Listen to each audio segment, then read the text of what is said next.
বাংলাদেশ সরাসরি বিশ্বকাপে না খেলেও বিশ্বকাপে হওয়া বিপুল পরিমাণ আয় থেকে টাকা পাবে বাংলাদেশ।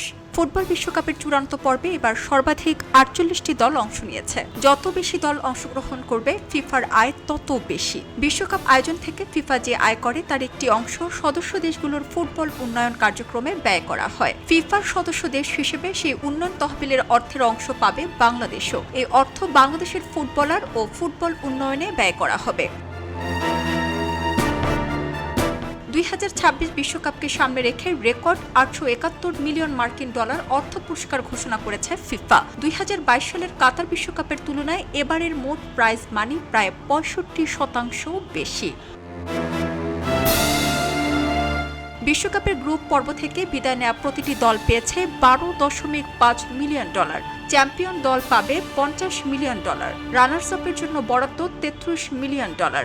তৃতীয় স্থান অর্জনকারী দল পাবে ২৯ মিলিয়ন ডলার আর চতুর্থ স্থান পাওয়া দল পাবে ২৭ মিলিয়ন ডলার।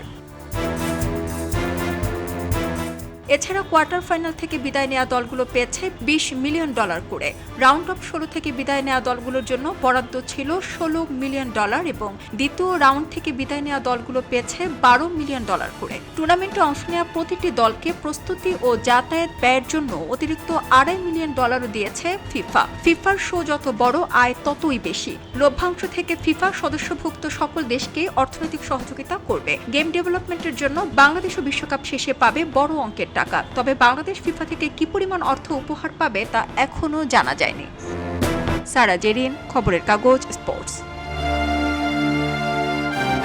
খবরের কাগজ, নিখাত, নির্ভীক, নিরপেক্ষ।